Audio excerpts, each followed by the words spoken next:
Salam alaikum wa rahmatullah et bienvenue dans cette nouvelle vidéo où je vais traiter avec vous la deuxième partie du chapitre calcul trigonométrique, première partie.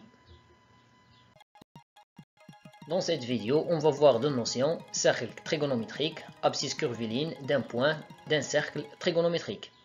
Cercle trigonométrique contient une définition. Le deuxième paragraphe contient une définition, des exemples, une conséquence et des exemples. Cercle trigonométrique, abscisse curviligne d'un point d'un cercle trigonométrique. Premièrement, cercle trigonométrique. Définition. Dans le plan muni d'un repère orthonormé O, OI, OG, le cercle trigonométrique C est un cercle de centre O et de rayon R égal à 1 et orienté dans le sens direct ou positif. Le sens direct, c'est le sens contraire des aiguilles d'une montre. Le point I est appelé l'origine du cercle C. Ce point. Deuxièmement, abscisse curviligne d'un point d'un cercle trigonométrique. Définition. Soit c'est un cercle trigonométrique de centre O, d'origine I, et alpha un nombre réel. Dans le cas où alpha est supérieur ou égal à 0, on considère le point M de C tel que la mesure en radians de la longueur de l'arc IM et alpha lors de déplacement sur C dans le sens positif.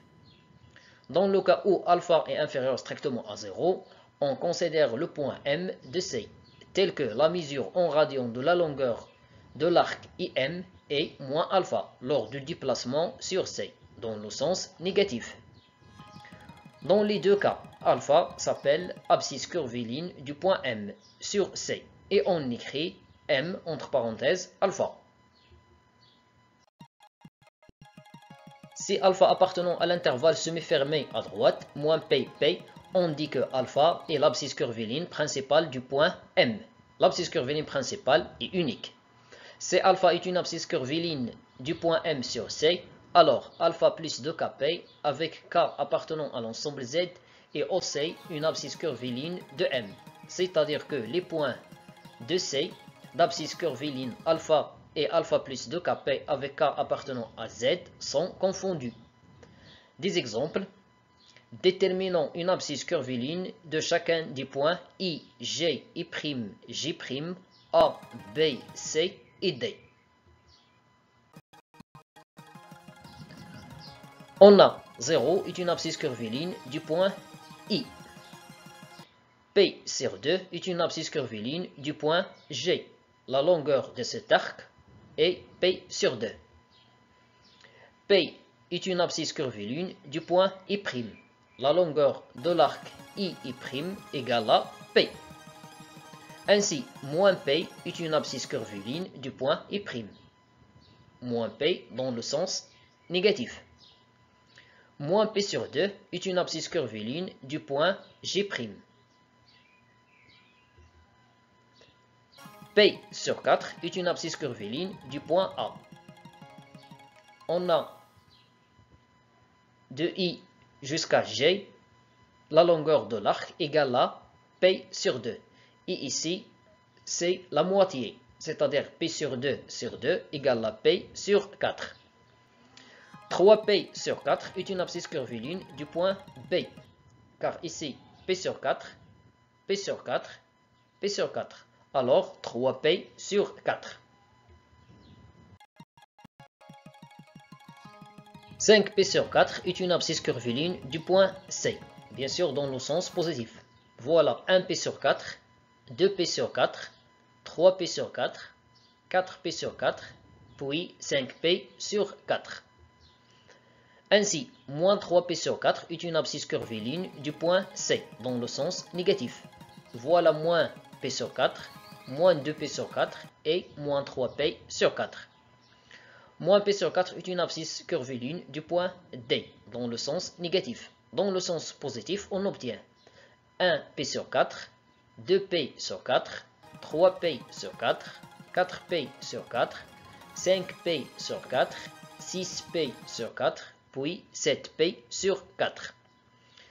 Le deuxième exemple, déterminons l'abscisse curviligne principale du point M d'abscisse 33π sur 4.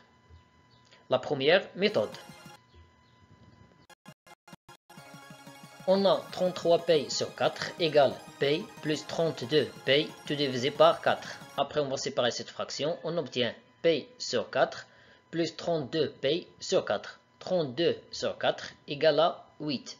Et 8 égale à 2 fois 4. Alors, on obtient 33π sur 4 égale π sur 4 plus 2 fois 4 fois π. C'est-à-dire π sur 4 plus 2kp avec k, c'est un entier relatif.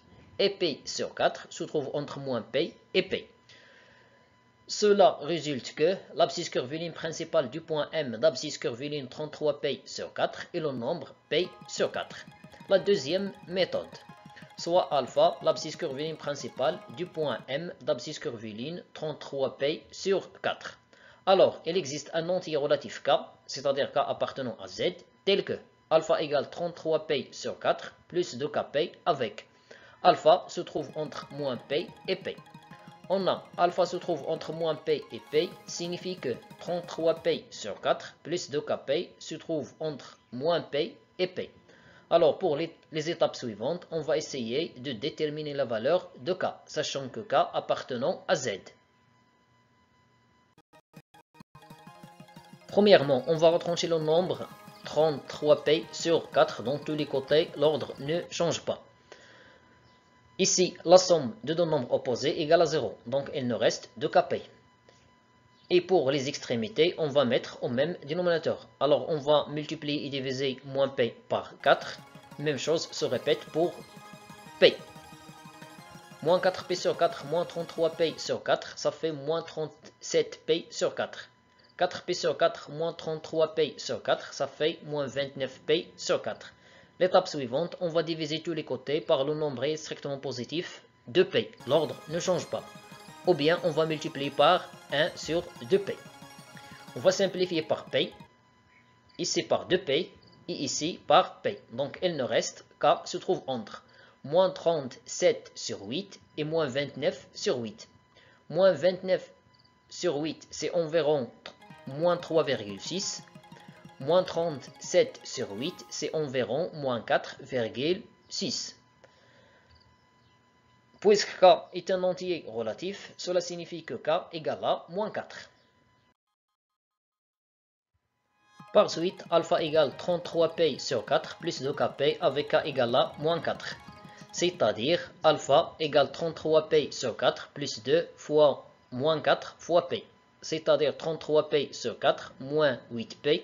Après, on va mettre au même dénominateur. On obtient 33p sur 4 moins 32p sur 4. C'est-à-dire p sur 4. Puisque p sur 4 appartenant à l'intervalle moins p, p, cela signifie que l'abscisse curviligne principale du point M d'abscisse curviligne 33p sur 4 est le nombre p sur 4.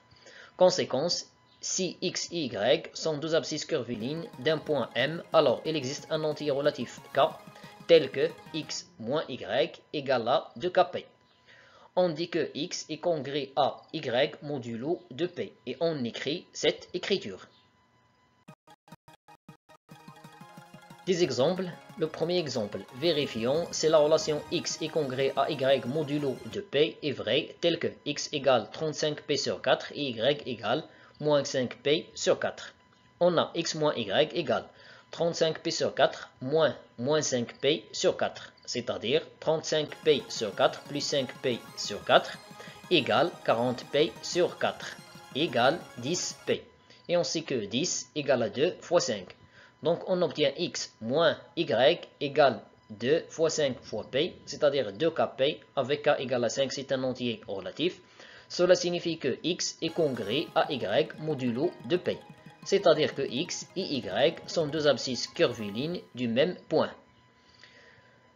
Deuxième exemple, vérifions si la relation x congrue à y modulo de p est vraie, tel que x égale à p sur 4 et y égale à moins p sur 4.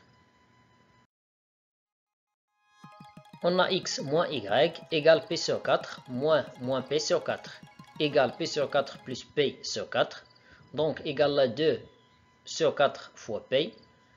et notre écriture 2 fois 1 sur 4 fois P.